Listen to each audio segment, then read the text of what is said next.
ஜெபம் செய்யும். அன்பு மிரக்கமுள்ள பரலோக பிதாவே, மனமகிழ்ச்சியான அந்த காலை வேளைக்காக நாங்கள் ஸ்தோத்திரிக்கிறோம். காலையில் உங்கள் கிருபை புதிதாக இருப்பதற்காக நாங்கள் ஸ்தோத்திரிக்கிறோம். ஆண்டவரே, நாங்கள் நிற்பதும் நிர்மலமாக இருப்பதும் கர்த்தருடைய கிருபையை உடைய இரக்கங்களுக்கு முடிவிலே அவை காலைதோறும் புதிதாக இருப்பதற்காக ஸ்தோத்திரம். உனது மாணவரின் மறைவில் இருக்கிறவை சர்வ வல்லவர் நிழலில் தங்குவார். நான் கர்த்தரை நோக்கி நீரின் அடைக்கலமும் கோட்டையின் தேவன் நான் நம்பியிருக்கிறவர் என்று சொல்லுவேன். அவர் உன்னை வேணுடைய கண்ணிக்கும் பாழாக்கும் கொள்ளனுக்கும் அவர் தப்புவிப்பார். அவர் தமது சிறகுகளாலே உன்னை மூடுவார். கர்த்தரின் மெய்ப்பராக இருக்கிறார். சில குட்டிகள் தாட்சியடைந்து பட்டினியாய் கிடக்கும். கர்த்தரை தேடுவதற்கு ஒரு நன்மையும் குறையப்படார். இனி தீங்கை காணாதிருப்பாய், இனி துக்கமுகமாய் அடைவதில்லை.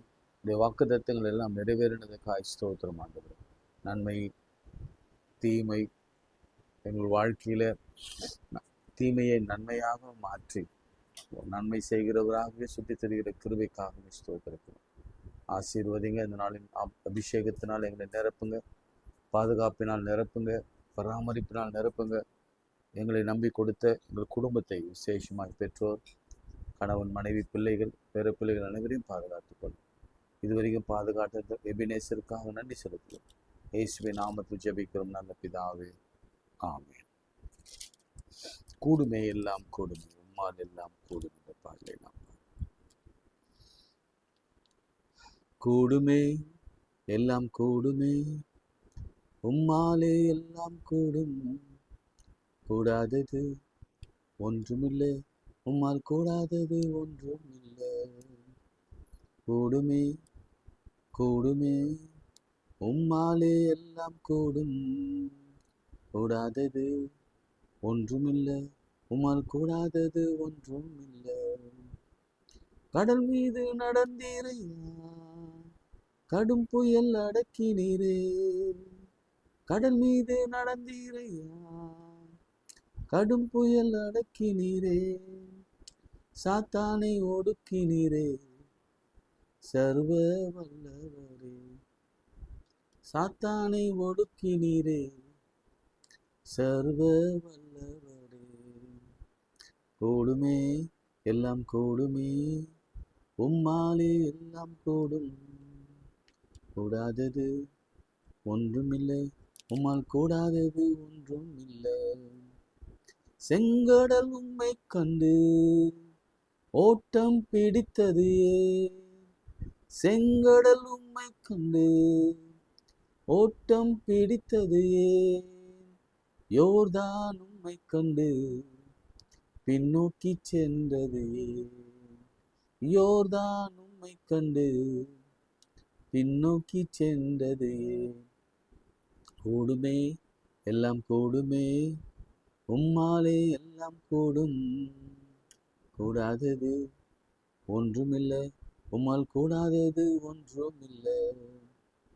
உன்னாமும் சொன்னால் போதும், பேய்கள் ஓடுதையா. உன்னாமும் சொன்னால் போதும், பேய்கள் ஓடுதையா. உன் பேரால் கை நீட்டினாய், நோய்கள் மறையுதையா. உன் பேரால் கை நீட்டினாய், நோய்கள் மறையுதையா. கூடுமே கூடுமே, உம்மாலே எல்லாம் கூடும், கூடாதது ஒன்றுமில்லை, உம்மால் கூடாதது ஒன்றுமில்லை. கரங்களை உயர்த்தி ஆண்டவரே, மோசேக்கு நீர் செய்த அற்புதம், சாலமோனுடைய ஜெபத்தை கேட்டு அவனுக்கு ஐஸ்வர்யத்தையும், அவன் கேளாத ஐஸ்வர்யத்தையும், அவனுக்கு கேட்ட ஞானத்தையும் கொடுத்தேன் ஆண்டவர். எலியா முகம் குப்புற விழுந்து கர்த்தரை நோக்கி பார்த்தான். வானத்து மதகுகளை திறந்தான், அக்னி இறங்கினது. இப்படி வேதத்தில் நாங்கள் ஜெபிக்கிறவர்களுடைய ஜெபங்கள் கேட்கப்பட்டதையும், பலவீனத்தோடு நோக்கி பார்த்தவங்க 12 வருடம் 38 வருடம் போன் மேரோ பெரும்பாடு, பிளட் இஷ்யூ, பிசாசு, ஏன் மரணமே, பாடையிலே போகும் பொழுது, காஃபின் பாக்ஸில் போகும் பொழுது கர்த்தர் பாடையே தொட்டார். என் ஆண்டவராலே கூடாத காரியம் ஒன்றும் இல்லை. அவர் சொல் ஆகும். அவர் கட்டளையிட நிற்கும். ஞானத்தை அளவில்லாமல் கொடுங்க. வேலையை கொடுங்க. வேலைக்கான வாய்ப்புகள் திறக்கப்படட்டும். பிஸ்னஸ்க்கான வாய்ப்புகள் திறக்கப்படட்டும். விசேஷமாக என் கடன் அடைப்பதற்கான எல்லா காரியங்களையும் நிர்வாகத்தையும் கர்த்தர் கொடுத்த ஆசீர்வாதம். மாற்றங்கள், முன்னேற்றங்கள், மாறுதல்கள் எங்கள் வாழ்க்கையிலே வரட்டும். நாங்கள் நினைப்பது வேண்டுவதற்கு மேலான காரியங்களை கர்த்தர் செய்து ஆசீர்வதி. கர்ப்பங்கள் ஆசீர்வதிக்கப்பட்டு திறக்கப்பட்டு குழந்தை பேர் கொடுத்த ஆசீர்வதி. திருமண காரியத்திலே கர்த்தருடைய கிருபையின் கரம் இருந்து இந்த பிள்ளைகளுக்கு நல்ல வரன்களை கொடுத்து திருமணம் நடக்கும்படியான கிருபையிலே தந்த ஆசீர்வாதம். அப்படியே வியாதி மரணப்படுக்கையில இருதயம் நொறுங்குண்டு, சிறுநீரகம் பாதிக்கப்பட்டு, கேன்சராலே பாதிக்கப்பட்டு, நுரையீரலினாலே பாதிக்கப்பட்டு, விசேஷமாய் இந்த ஜுரம் இந்த காலத்தில் வருகிற இது ஒரு விதமான வைரஸ் கிருமி இயேசுவின் நாமத்திலே அப்புறப்படுத்துங்க.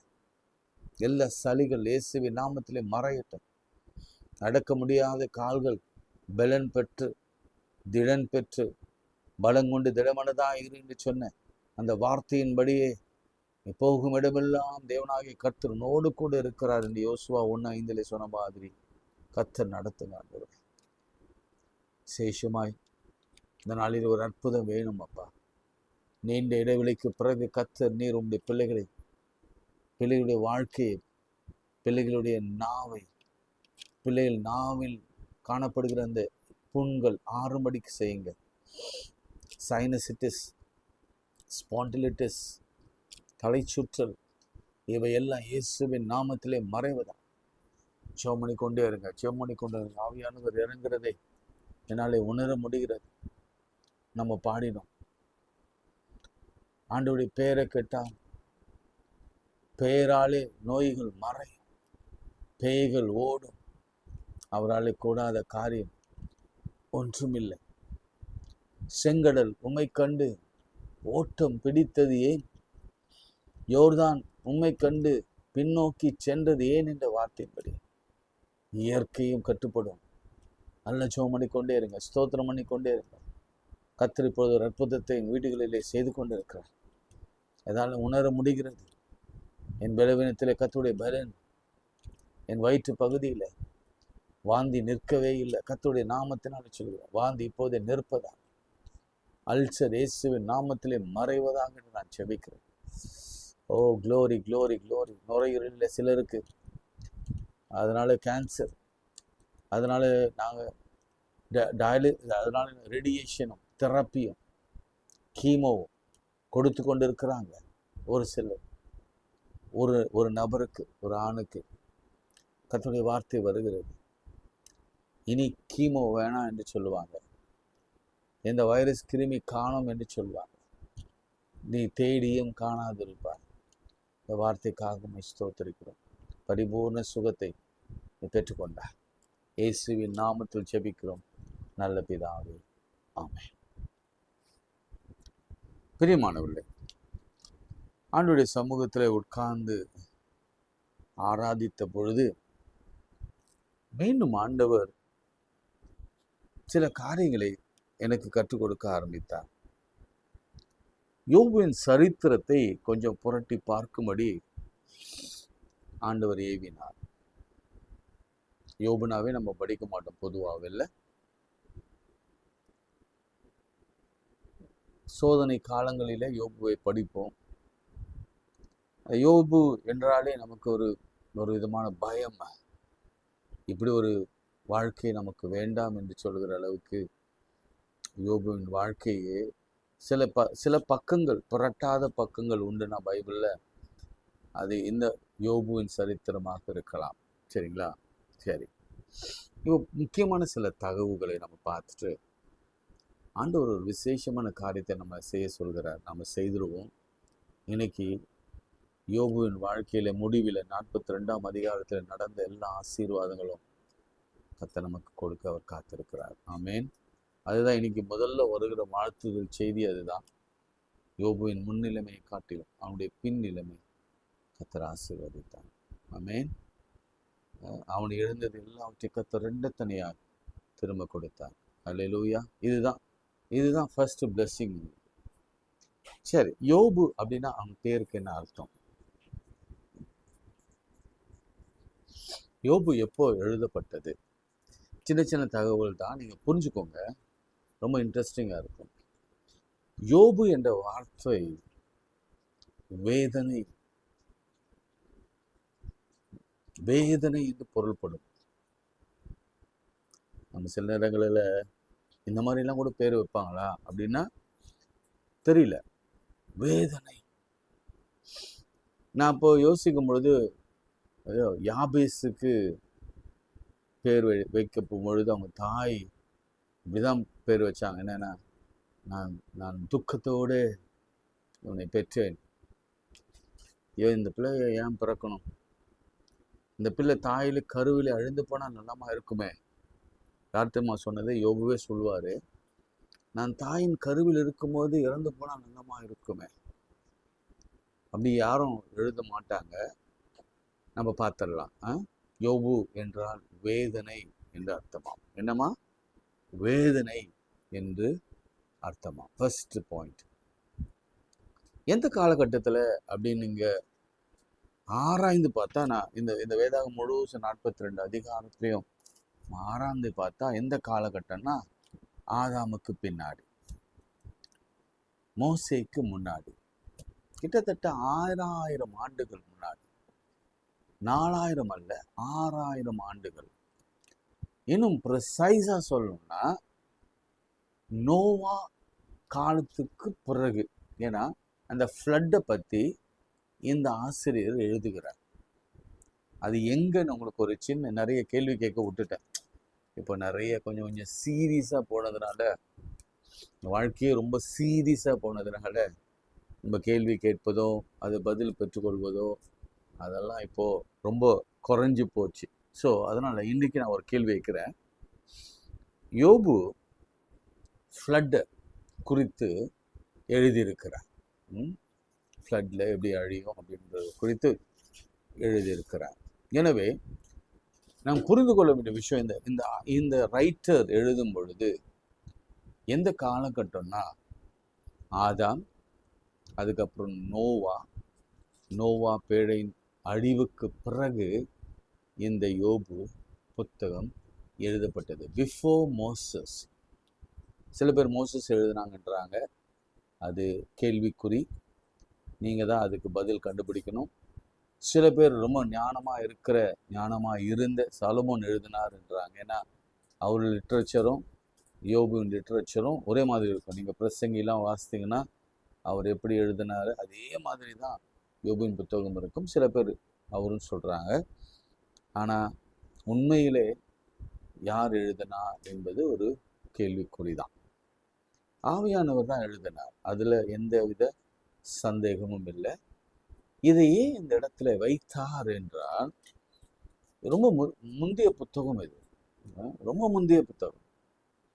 இந்த முந்தைய புத்தகத்தை ஏன் அவ்வளோ எக்ஸ்க்ளூசிவா அவர் இங்கே வைத்தார் என்றால் அதில் பல பல உண்மைகள் அடங்கியிருக்கிறதுனால, வாழ்க்கை தத்துவங்கள் அடங்கியிருக்கிறதுனால, இயல்பா சில நடைகள் இருப்பதனால, கடவுள் யார், மனுஷன் யார், இடையில இந்த அக்யூசர் சாத்தான் யார், இதெல்லாம் தெரிஞ்சுக்கணும் என்பதற்காகவே கர்த்தர் இந்த அழகிய புத்தகத்தை நீங்க விரும்பி வாசிங்க. நிறைய இன்ட்ரெஸ்டிங்கான விஷயங்கள்லாம் இருக்கு. இப்போ ஒரு இன்ட்ரெஸ்டிங்கான விஷயம் பாருங்க.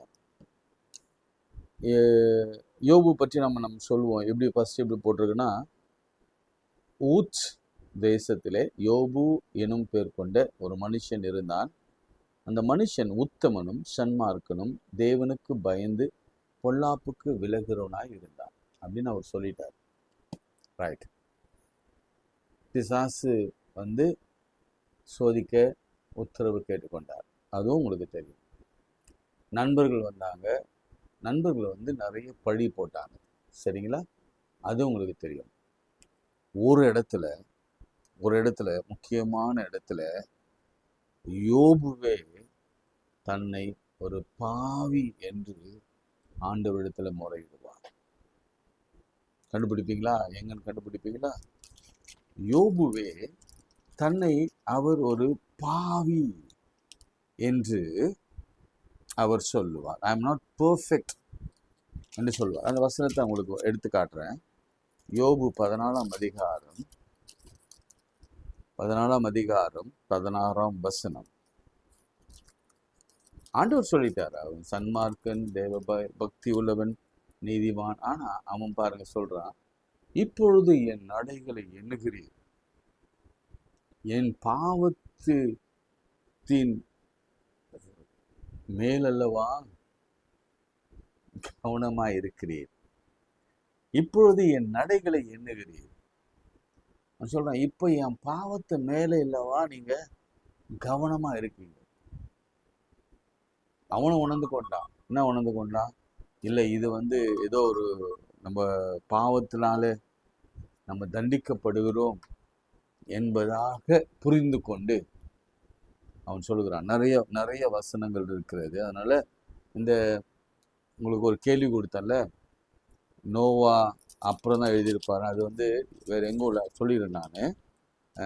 யோபு 22ஆம் அதிகாரம் 15ஆம் 16ஆம் வசனத்துல, அக்கிரம மாந்தர் பூர்வத்தில் நடந்த மார்க்கத்தை கவனித்து பார்த்தீரோ, காலம் வரும் முன்னே அவர்கள் வாடி போனார்கள், அவர்களுடைய அஸ்திபாரத்தின் மேல் வெள்ளம் புரண்டது. புரிஞ்சுக்கிட்டீங்களா? ஃப்ளட்டு வந்துதான். பூர்வ காலத்தை பத்தி யோசித்தீங்களா? நோவா காலத்துல. இப்போ அந்த மாதிரி காலத்துல தான் இருக்கிறோம். ஸோ அதுக்கு உங்களுக்கு ஆன்சர் சொல்லிட்டேன். அவர் நான் உண்மையா பெர்ஃபெக்டானவன் இல்லை என்பதுக்காகவும் உங்களுக்கு ஒரு நல்ல ஆன்சரும் நான் சொல்லிட்டேன். இன்னொரு விஷயத்த நமக்கு யோபு சொல்லி கொடுக்குது. யோபு ஒருவேளை அவர் ராஜாவாக இருக்கலாம், கிங்காக இருக்கலாம். யோபு 3ஆம் அதிகாரம் வசனங்கள் 13-14 நல்ல கவனிங்க. இது ஆங்கிலத்துல கேஜேவில நீங்க வாசித்தீங்கன்னா இன்னும் இன்ட்ரெஸ்டிங்கா இருக்கும். யார் இந்த யோபுன்னு உங்களுக்கு தெரியணும்ல? பெரிய பணக்காரன் தெரியும், ஆனா இங்க எழுதும்போது எழுதப்பட்டிருக்கிறது, அப்படி இல்லாதிருந்தால் அசையாமல் கிடந்து அமர்ந்திருந்து பாழ்நிலங்களில்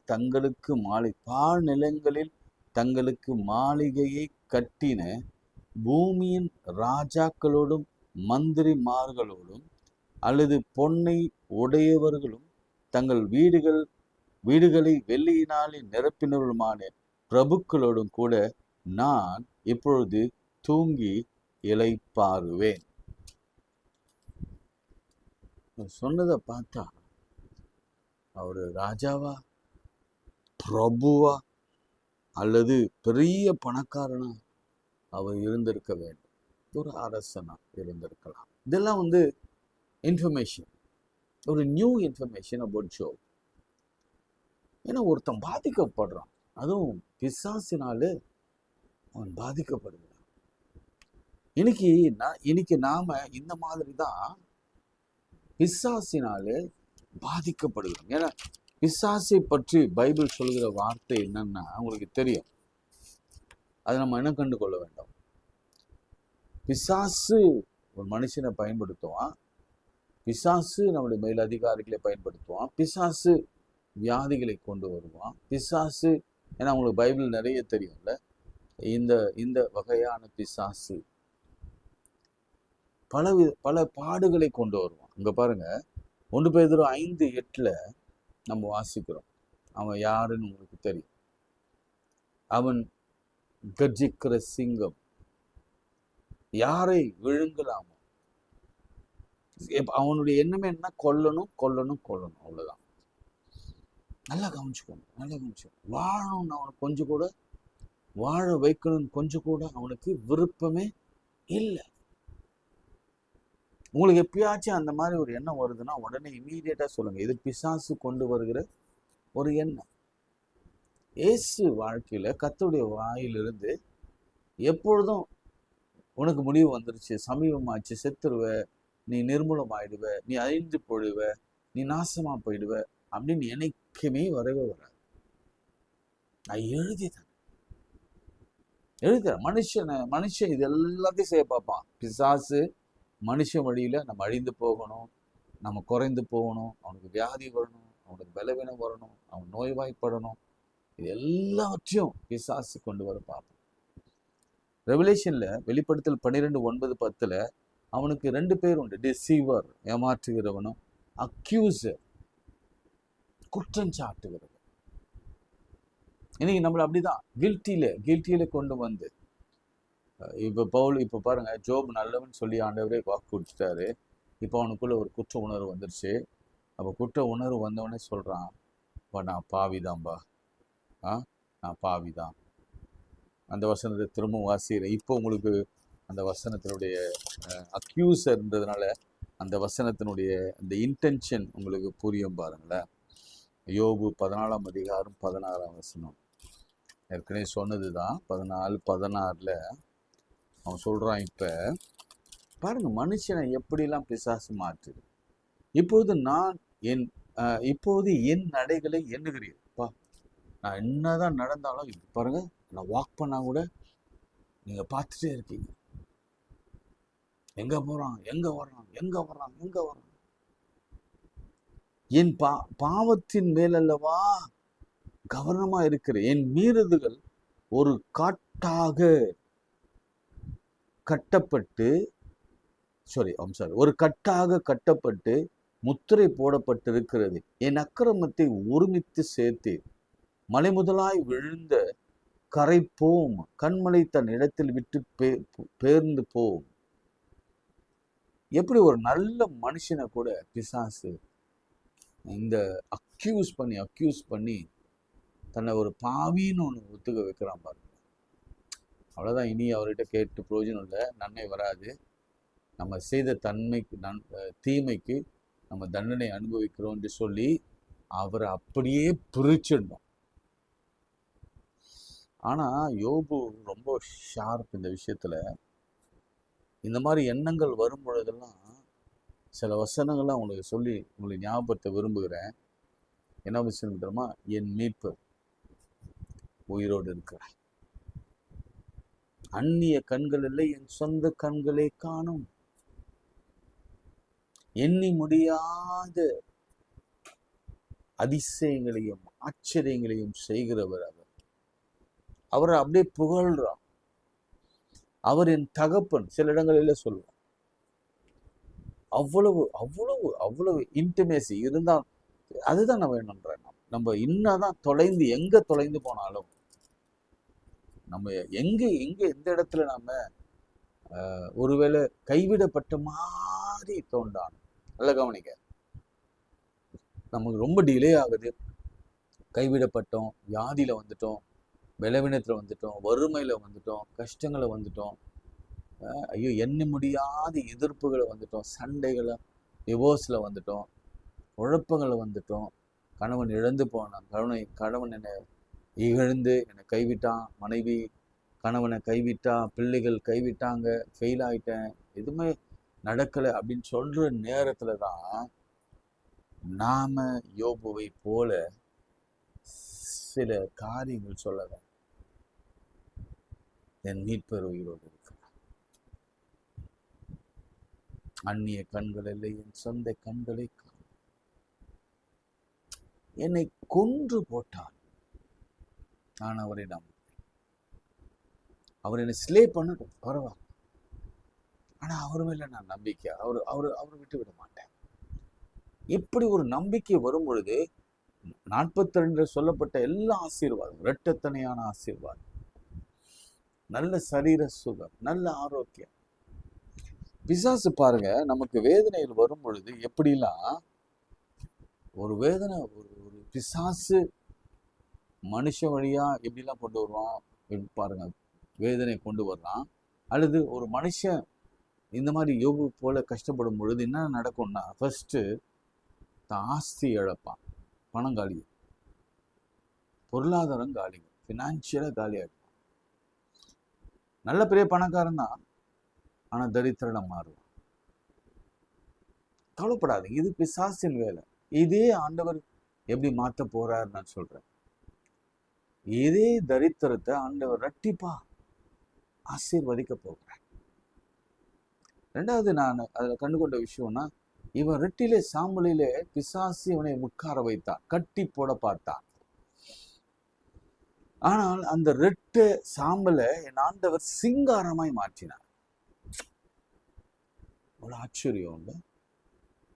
அது மாத்திரமல்ல, ஒரு யோபுவோட வாழ்க்கையில ஃபேமிலி அண்ட் ஃப்ரெண்ட்ஸ் அவங்களே எதிராக மாறினாங்க.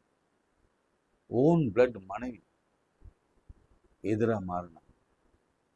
ஹெல்த்தில் பெரிய அடி உண்டு.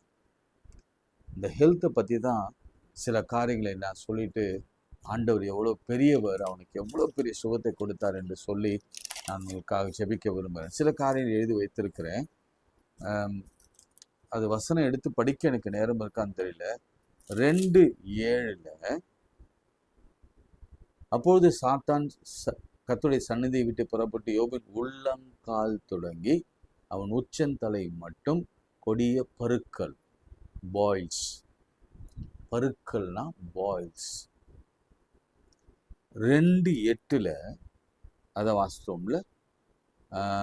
அதுக்கு பிறகு வாதித்தார். அவன் அடுத்த வசனம் பாருங்க, அடுத்த வசனமே அவன் ஓட்டை எடுத்து சுரண்டி சாம்பல் வப்போ இச்சிங். 3வது 12ஆம் வசனத்துல அவனுடைய உரு மாறிற்று.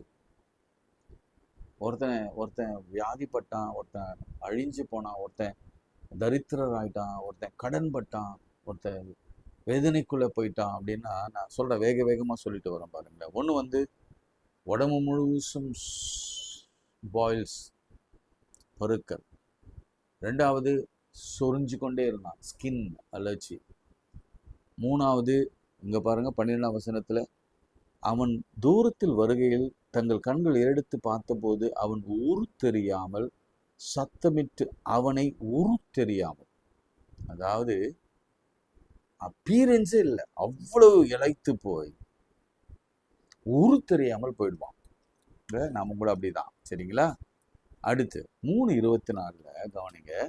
இதெல்லாம் எங்க இருக்கோ நம்ம பார்த்துக்கலாம. ஒன்று பாயில்ஸு, அது எப்படிப்பட்ட பாயில்ஸாக இருக்கலாம் சரீரத்தில், அல்லது 2வது சொறி சிரங்கு, அது எப்படிப்பட்ட அலர்ஜியாக, ஸ்கின் அலர்ஜியாக இருக்கலாம். 3வது நம்முடைய உரு குலைந்து போயிருக்கலாம். 4வது 3:24 வாசிக்கிறோம். என் போஜனத்திற்கு முன்னே எனக்கு பெருமூச்சு உண்டாகிறது, என் கதறல் வெள்ளம் போல் புரண்டு போகிறது. அப்படின்னா என்ன அர்த்தம்னா, ஆங்கிலத்தில் போட்டிருக்கிறாங்க டிஃபிகல்டி இன் ஈட்டிங்.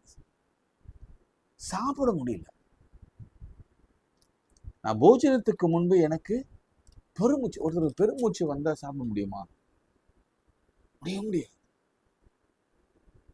முடியாது. அப்போ சாப்பாடு குறைஞ்சி போகுது.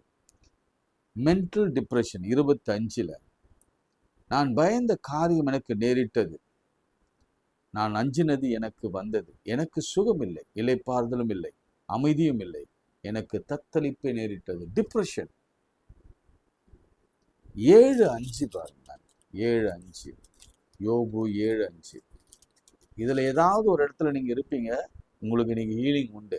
எஸ்ஐயா 53 மாதிரி மென்டலா, பிசிக்கலா, ஸ்பிரிச்சுவலா, ஃபினான்ஷியலி நிச்சயம் ஹீலிங் உண்டு. இந்த யோபுவின் சரித்திரத்தை நம்ம வாசித்து இந்த நாளில் செபித்து முடிக்கும் முன்பே நம்முடைய வாழ்க்கையில ஒரு பெரும் அற்புதத்தை நீங்க பார்க்க போறீங்க.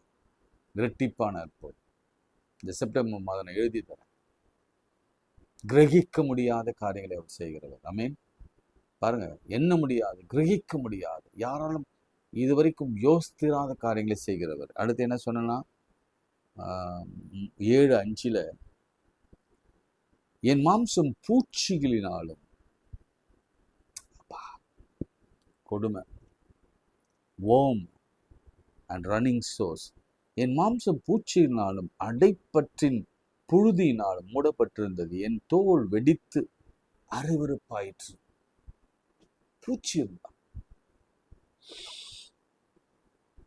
நம்ம கேன்சர் கிருமியை கூட பூச்சின்னு தான் சொல்லுவோம், அப்படிதானே?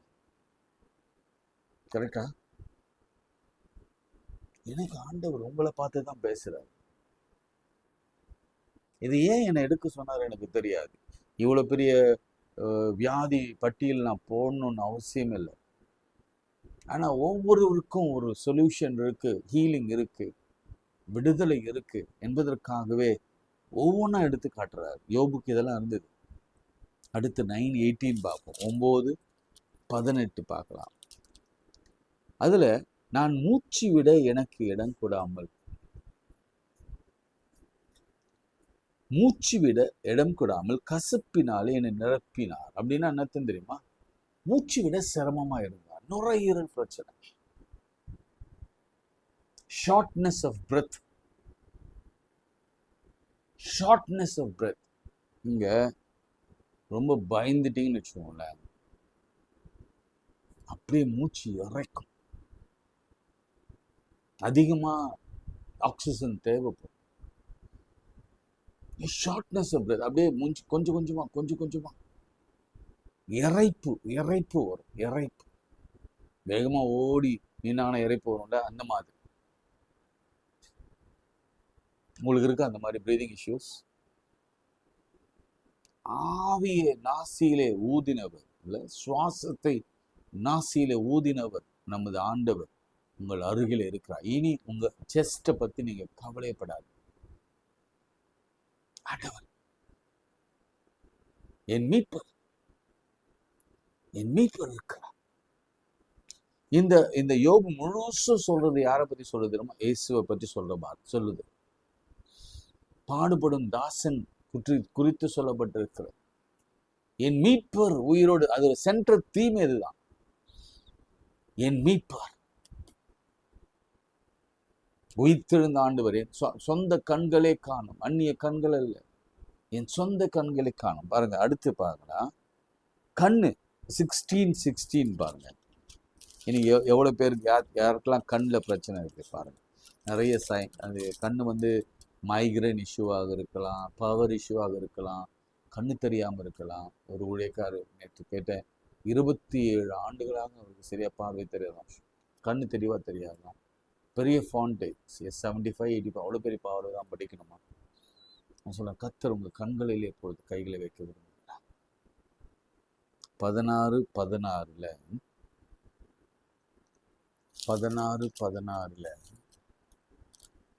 அழுகிறதுனாலே என் முகம் அழுக்கடைந்து மரண இருள் என் கண் இமைகளின் மேலே உண்டாயிற்று. நீங்க சோர்ந்து போயிட்டு சாப்பிடல அப்படின்னா, அழுது அப்படியே கண்கள் செவந்து போய் கண்ணே தெரியாம போயிடுச்சு. கண்ணில் அவ்வளோ இஷ்யூ. அப்புறம் 19:17 பார்க்கலாம். 19:17 என் சுவாசம் என் மனைவிக்கு வேறுபட்டிருந்தது, என் கர்ப்பத்தின் பிள்ளைகளுக்காக பரிதவிக்கிறேன். என்னுடைய 1920 நினைக்கிறேன், மன்னிக்கவும், 1920 என் எலும்புகள் என் தோலோடும் என் மாம்சத்தோடும் ஒட்டிக்கொண்டது, என் பற்களை மூட கொஞ்சம் தோல் மாத்திரம் தப்பினது.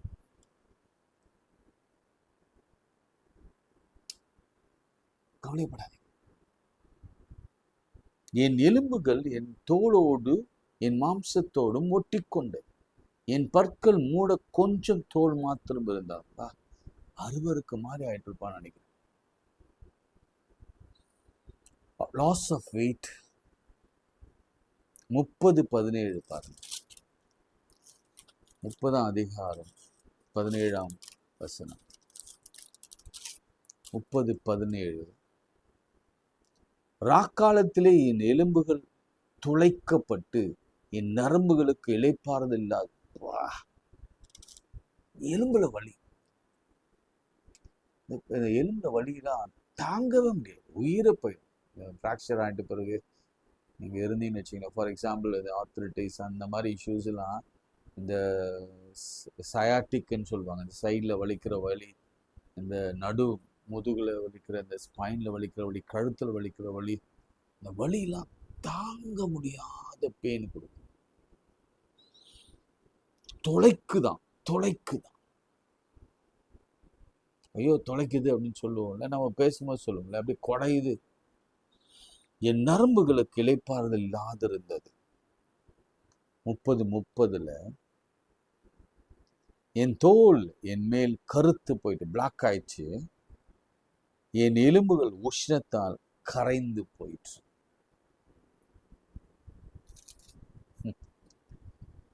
கிட்டத்தட்ட 1 2 3 4 5 6 7 8 9 10 11 12 diseases.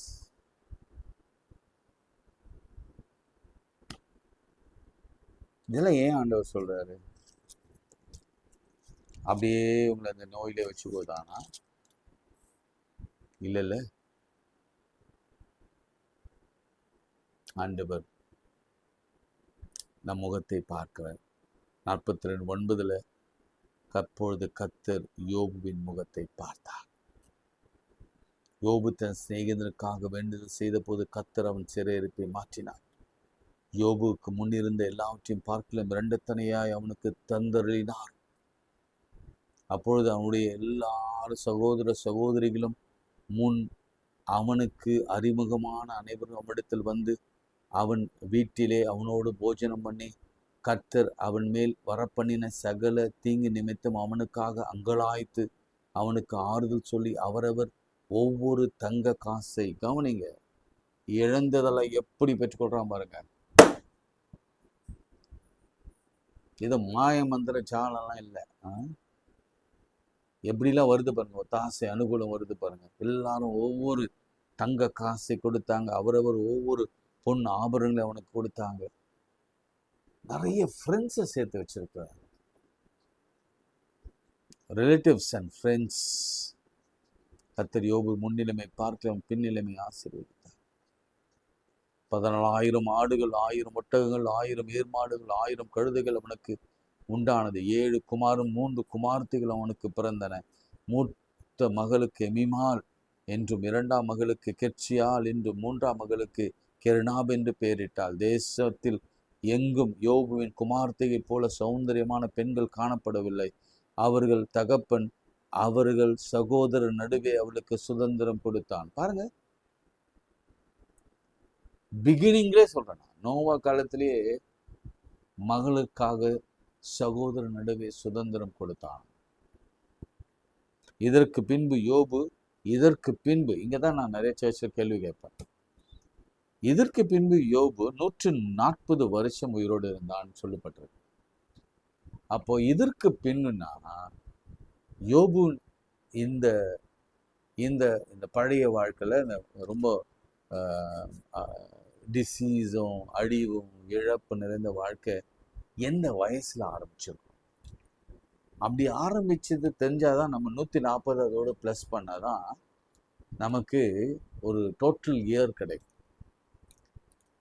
நமக்கு நான் கணக்கில் ரொம்ப வீக்குனால நம்ம சொல்லலாம், ஒருவேளை 100 வயசுல அவருக்கு அந்த பிரச்சனை வந்திருந்தா இதற்கு பிறகு 140 வருஷம் அவர் வாழ்ந்தார். அப்போ 240 வருஷம் வாழ்ந்திருக்கும். எத்தனை பிள்ளைகள்? 7 குமாரர் 3 குமாரத்திகள் பிறந்தாங்கன்னு சொல்றாங்க. எந்த வயசுல ஆரம்பிச்சது குழந்தை பிறகு? இந்த 10 பிள்ளைகள் வருஷத்துக்கு ஒரு முறை அல்லது 2 வருஷத்துக்கு ஒரு பிள்ளை கொடுத்தாலும் அது வயசு என்ன நீங்க கால்குலேட் பண்ணி, ஏன்னா நம்ம சில விஷயங்கள் ஆராய்ந்து படிக்கிற பொழுதுதான் அதனுடைய இன்டெப்த் உண்மையை நாம் பெற்றுக்கொள்ள முடியும். நான் உங்களுக்கு சொல்றேன், இந்த 12 வியாதிகளும் கர்த்தர் குணமாக்க போகிறார். ஆமென். எஸ்ஐயா 53 இதோ என் தழும்புகளாலே நீங்கள் குணமானீர்கள். எலிபாஸ் எல்லாம் ரொம்ப அழகா அவரை வாழ்த்துவான். 4ஆம் அதிகாரத்துல அவரை பத்தி சொல்லும்பொழுது, உங்களுடைய கூடாரங்களில் சமாதானத்தை என்ன வரும்ல, அது எனக்கு ஞாபகம் போச்சு. அது எங்க இருக்கு? தேமான எலிபாஸ் என்ன பேசுறான்? வசனத்தை ஆண்டவர் சொல்றாரு. அது யாருக்கு சொல்றாரு எனக்கு தெரியல. அப்படியே பார்த்துட்டே வாங்க. 4ஆம் அதிகாரம், அஸ்திபாரம் போற்று. ஓகே, இல்லை, ஓகே. அடுத்த அதிகாரம் பாருங்க. அடுத்த அதிகாரத்தில் என்ன இருக்கு? ஆராய்ந்து முடியாத பெரிய காரியங்களையும் எண்ணி முடியாத அதிசயங்களையும் கர்த்தர் செய்கிறார். அவர் தாழ்ந்தவனை அவர் உயர்த்துகிறார். அப்படிலாம் சொல்லிட்டு அவங்க 5ஆம் அதிகாரத்துல தான் 24ஆம் வசனத்துல தான், நீங்க நல்லா கவனிங்க. இந்த அதிகாரத்தை நீங்க குறிச்சு வச்சுக்கோங்க. வேணா நான் நாளைக்கு இது 5ஆம் அதிகாரத்தை உங்களோட கூட பேச விரும்புகிறேன். பார்ப்போம். இந்த வசனத்தை சொல்லி ஜெபிக்கிறேன். உங்களுடைய கூடாரம் சமாதானத்தோடு இருக்க காண்பீர், உங்களுடைய வாசஸ்தலங்கள் விசாரிக்கும் போது குறைவை காண மாட்டீர். ஆமேன். ஜெபம். அன்புள்ள ஆண்டவரே, என் கொடுத்த தேவ வார்த்தைக்காய் ஸ்தோத்திரம். என் யோபுவின் முன்னிலைமை காட்டிலும் உன் பின்னிலைமை ஆசீர்வதித்த போல கர்த்தரை எங்கள் பின்னிலைமை ஆசீர்வதிக்க போகிறீர். அது இன்று முதல் ஆரம்பிக்க போகிறது. ஏன்னா அவங்களுடைய வசனம் உண்மையானது. அவன் சொன்னான், வசனத்தை நான் தினமும் தியானிக்கிறதுனால தான் நான் உயிரோடு இருக்கிறேன்னு சொன்னான். அந்த வசனத்தை நாளைக்கு நான் காண்பித்து கொடுத்து, ஆண்டவரே, இந்த பிள்ளைகளுக்கு இன்னும் ஆறுதலான செய்திகளையும் இன்ஸ்பைரிங் செய்திகளையும் மோட்டிவேஷனான செய்திகளையும் கொடுத்து, இல்லை யோபுவின் தேவன் நம் தேவன். யோபுவுக்கு வந்தது ஒன்றையும் நமக்கு வர பண்ண மாட்டார் என்றால் அவன் ஒரு உதாரண புருஷனாக இருக்கிறான். அதனால நமக்கு ஒன்றும் வர பண்ண மாட்டார். இப்பொழுது வந்திருக்கிற எல்லாத்தையும் கூட கர்த்தர் ஒரு நொடியிலே மாற்ற உள்ளவராக இருக்கிறார். இன்ஸ்டண்டா மாற்ற உள்ளவராக இருக்கிறார். இயேசுவின் நாமத்திலே அதை மாற்றி அழகு பாருங்க, சாட்சியம் நிறுத்துங்க.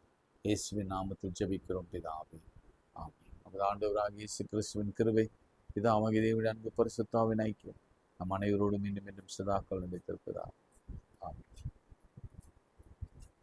God bless you.